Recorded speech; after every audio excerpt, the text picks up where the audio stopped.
Another great question is, how do you get started?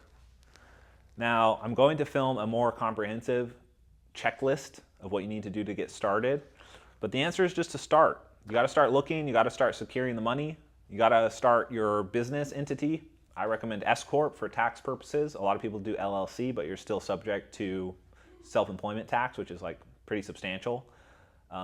If you are an employee to an entity like an S Corp, you get taxed as an employee would based off of what you get paid. Whereas if you keep the money in the business, you're not taxed on it, which is a huge opportunity. Small S Corps are awesome for that reason.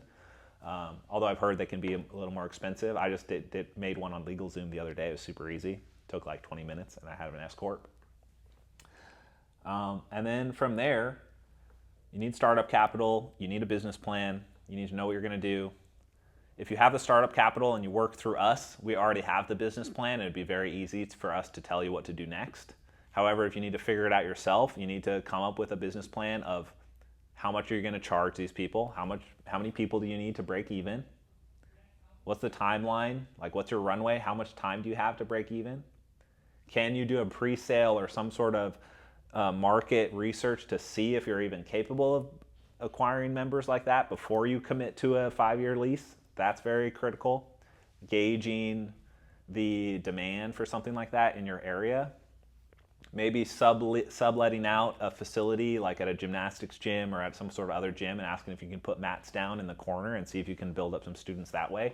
I know a few people who have done that where they've built sort of a like 50 member clientele where they actually haven't had to commit to any sort of lease. Just by subleasing, they have these clients. And then eventually when you have enough clients, you can take those clients to a facility if you know that you have enough to cover rent. And then from there, you should be able to gain more members with strategy and execution of that strategy.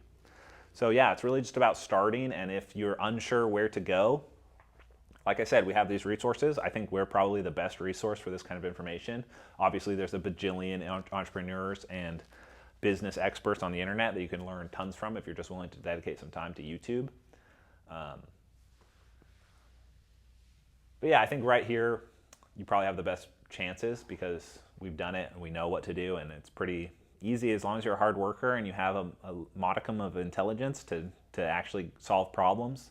Because that's really what being a business owner is. It's not as much like barking orders and them getting done. It's like, hey, we have this problem. Hey, we have this problem. How do we solve this problem? This, we don't have this. We need this. People complain about this. It's just about being able to look at a situation and apply general problem-solving concepts to it and coming up with a solution and then measuring if that solution was the correct solution. And that's really what it takes. And then you just repeat that by the minute, by the hour, by the day, by the month. You just are continuously solving the problems that arise until eventually there's not as many problems. And then now you have a lot more money to deal with those problems also. So the problems become easier to solve the longer you're committed. But of course, anything that you do to start is going to be difficult and it's going to require effort and struggle and sacrifice. But those are the things that are fulfilling. That's what makes it worth the end result. So don't be afraid to start. And remember, if you don't start, you can't succeed. You must start.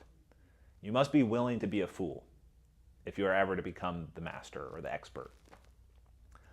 And keep a lookout for the guidebook I'm going to make, because it'll really just like lay out all these steps from like making your entity, how much money you need, negotiating a lease, looking for a place to actually rent, or maybe the cheaper strategy of subleasing someone else's facility so you don't have too much commitment or overhead, and onward to a basic marketing / business plan. It's a great way to start. So it's really just about like rounding up at some people who have some access to capital and committing to this, and making sure you have some quality instructors who can do a good job teaching. And that's that.